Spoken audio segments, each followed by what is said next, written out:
What is going on today, guys? It's another video from Hazmat Trucker, and today I just wanted to talk about why I live in Wyoming. Recently I've been getting some questions about what it's like to live in Wyoming, so I figured, hey, why not just do an entire video about it? So and if you have any specific things that you want me to cover in a video or talk about anything else, just let me know in the comment section down below. But getting right into it, for some background, I have lived in 10 different states, including Wyoming, and just about every different region within the United States except for the Northeast. So I'm very familiar with what different states are like, what they offer, what they don't offer. I've gotten a very diverse set of experiences for what it's like living in different states in different regions in the entire United States. All of them have some pros, all of them have some cons, but from all of the states that I've lived in, I personally like Wyoming the best, and that's for a few different reasons. I also liked South Dakota and Montana as well. But Wyoming just beats both of those states out for a few different reasons. But ultimately, why I like Wyoming, the biggest thing is there's not a lot of people here.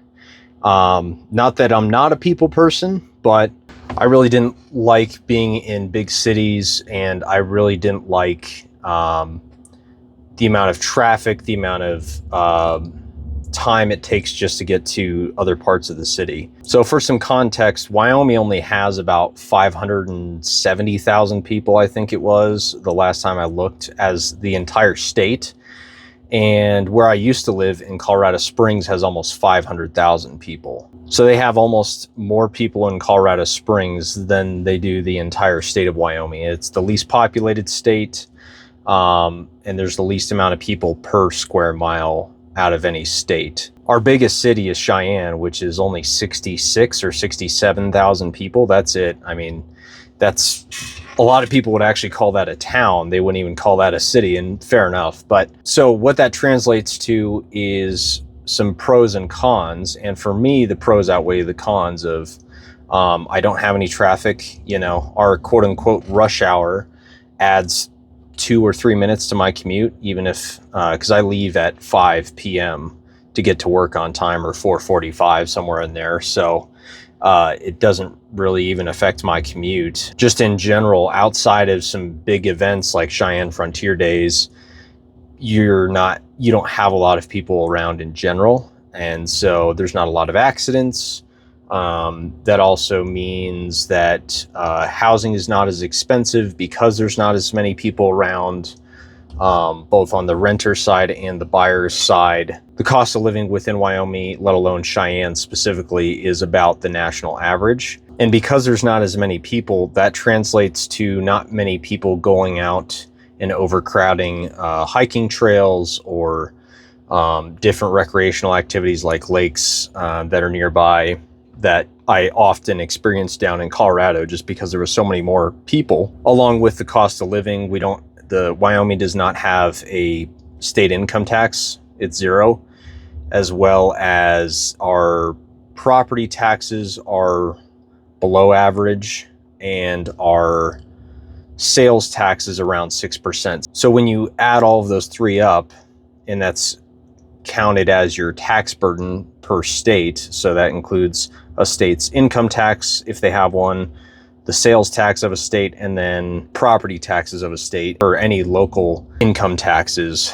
Wyoming actually has the second lowest tax burden in the entire US, outside of, I think, Alaska. So you keep most of your money from your paycheck in regards to taxes, and your money goes a lot farther here, along with the cost of living being about average. It's pretty affordable to live here. And this is the next biggest thing for me, is I love going to do stuff outside. So outdoor recreation, it's huge out here. I have a pretty major mountain range only 90 minutes away in the Snowy Mountain Range, and then lakes and hiking and snowmobiling and fishing, and pretty much any outdoor recreational activity that you can think of is here within a reasonable drive of where I live, and throughout this state in general. And honestly, I'm a fan of the people here too. They're friendly, but they're not nosy. They don't get in your business. It's kind of a live and let live state.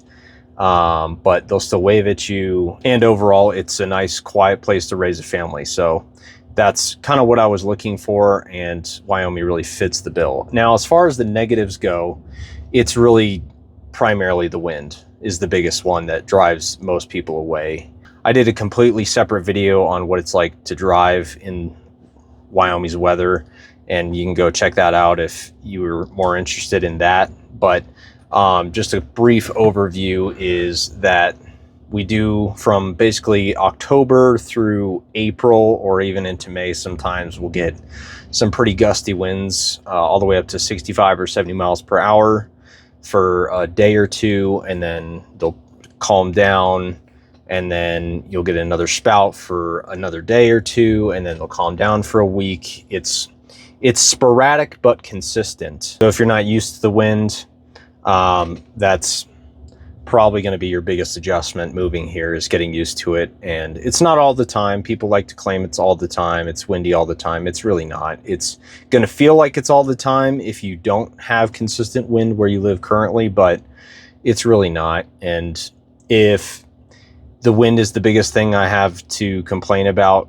I have it pretty good. Because again, along with the other pros, there's very little crime here. We have I should say the property crime is about average, the property crime rates, but the violent crime rate is, I think, the second lowest or the third lowest, and we're definitely in the top 10 lowest states for violent crime rate. It's very safe here, and it's just, again, another reason why it's a good place to raise a family. The next biggest con is that if you're expecting big city amenities and you like to do, professional football games or baseball games or professional sports and go to those, or even like big concert venues, we don't have a lot of that. Obviously, pretty much we don't have any professional teams here. The closest one would be Denver, and that's about a 90-minute drive, so at least from Cheyenne, so you can go do big city stuff. You just don't have to live with all the downsides that come with living in a big city.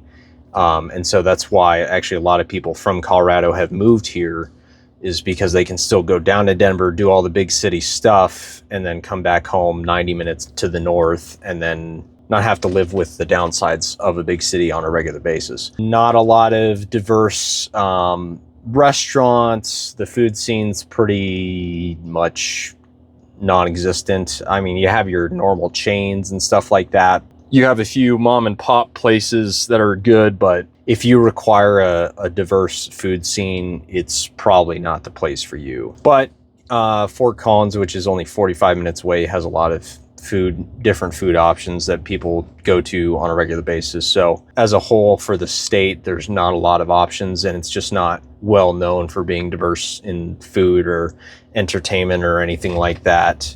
And again, with concerts, the only exception to, big concerts coming to town is for Cheyenne Frontier Days in July.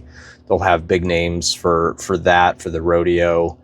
Otherwise, you're going to be going to Denver or elsewhere. What I like to tell people is, if you're not really into getting into outdoor recreation activities throughout the year, whether that's when the weather's good in summer or even in the winter, and doing this like snowmobiling and skiing or snowboarding, there's not going to be a lot here for you, and you're probably going to be bored. So if you're not into any outdoor recreational activities, this is probably not going to be the state for you overall, just because, again, that's primarily what the state has to offer. The next biggest issue is obviously jobs, and obviously in my industry, I'm paid pretty well.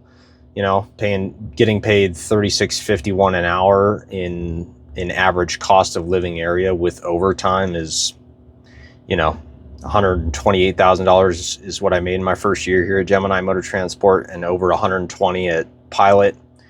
I do pretty well for myself here. That's not going to be the case in every single industry. There's not a lot of jobs in Wyoming, and the ones that are here are based in transportation, or energy, or agriculture. There might be some in tourism as well, but it's not a super, and there's also medical jobs here as well, but it's not a super diverse economy that's going to have a lot of jobs for all sorts of different niches in career fields. But if you can find a job here, I can say fairly confidently across most career fields, you're going to be paid pretty well in relation to the cost of living here. That's pretty much it. If you guys have any further questions in regards to why I live here, or what else I like or dislike about the state, or if you have any other things that you want me to talk about or make videos about, please just let me know in the comment section down below. I'd be happy to make a video about it. And I will see you guys on the next one. God bless.